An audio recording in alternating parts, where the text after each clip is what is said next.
part lang ng kanilang political propaganda. Ganun ho. Opo. Mismong mga congressman po like yung mga si Congressman Agyong, nagbanggit po na dapat daw imbestigahan ito ng NBI dahil na pinantaan daw po itong dating Pangulo ang mga senador. Ano pong thoughts niyo po doon? Alam nyo, ang binantaan, 15 senador. Hindi natin malaman kung sino doon sa sitting senators o yung bang kakandidato na senators. Tapos, mawalang galang na si kay Congressman Agyong at sa iba pa na congressman natin, nag-i-instigate sila na mag-imbestiga ang NBI. Hindi naman sila yung tinatakot yung mga senador Dapat yung mga senador, kung sino man, silang magreklamo kung alam nila na sila yung tinatakot na ipapapatay. Ganun po So, ibig sabihin po ngayon, hindi po muna tayo makasagawa ng investigation unless may mag-complain po? Yes. Alam nyo, yun nga, sinasabi ko sa inyo, part yan ng political propaganda ng isang political party. Mag-deliver ng mga rhetorics. No? Ganun. But nevertheless po, sineseryoso po natin itong mga ganitong statements nila.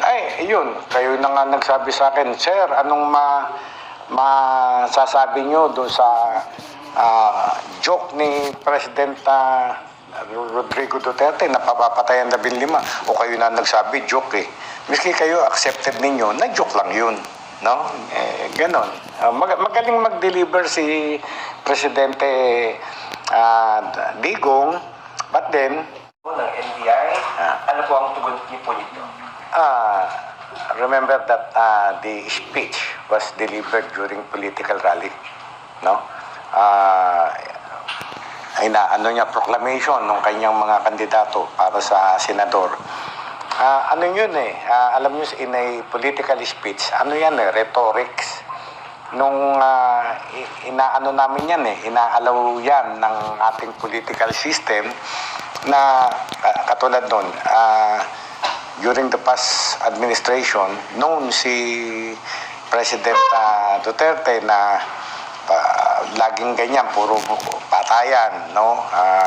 Pagka inano nyo ang aking bayan, pagka sinira nyo ang mga kabataan ng bayan, papatayin kita. Yung mga ganun ba salita ni Presidente, during the past administration, binabait yun ng ating mga mamamayan, no? But then, time has changed, no?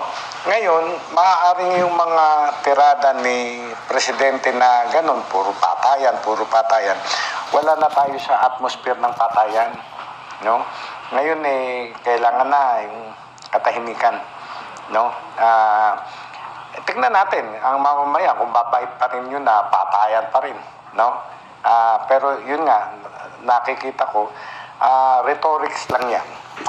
Part lang ng kanilang political propaganda.